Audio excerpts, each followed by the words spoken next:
And you brought up something about the parks in different areas. It's interesting to note that Manhattan itself has over 50 neighborhoods, each with its own distinct character. So, there's a lot to the search, and it's definitely helpful, we think, to use a buyer's broker because that person probably knows the characteristics of the neighborhood, some of the particular characteristics that might, make or break a great apartment, for what you're looking for. So that's one thing to think about.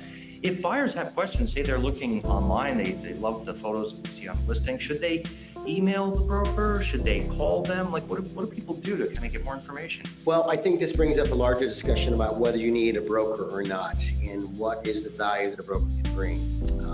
I make a joke sometimes that just because you own a screwdriver, right, doesn't mean you want to fix your car. Or just because you own a pair of scissors doesn't mean you want to cut your own hair.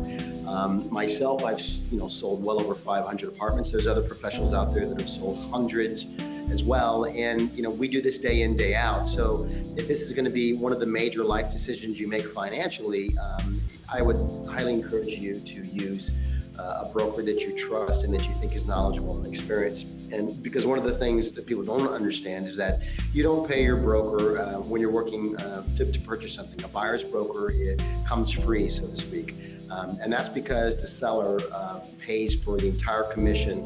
And if the listing broker has to share it with the buyer's broker, then they share it with the buyer's broker. If somebody comes direct and there is no buyer's broker, then the listing broker takes the entire commission on their own. But if you do have a buyer's broker, you get to use all that knowledge for free. It doesn't really cost you anything.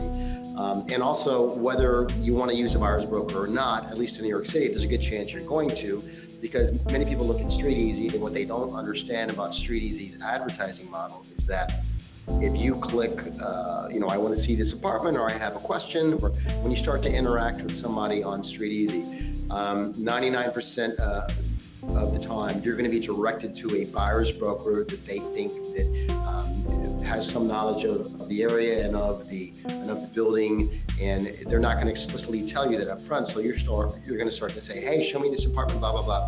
When you meet that broker, some people it's a shock. It's not the listing broker. Doesn't mean it's a bad thing. It just means that inevitably, I don't want to call it the system, but the way that the market is set up is that most sellers have a broker and most buyers have a broker. So if you get comfortable with that notion, you might as well start your look and start asking people for referrals right now. Or of course, come to us at Alter Real Estate. We're happy to help you as well. That is so true. I mean, it has been called the last best free thing in New York, a buyer's broker, and there's a lot of truth to that, because the truth is saying at some point you probably are going to use a buyer's broker to complete the transaction. There's a lot of risk, if you don't use one. We can get into that a little bit later.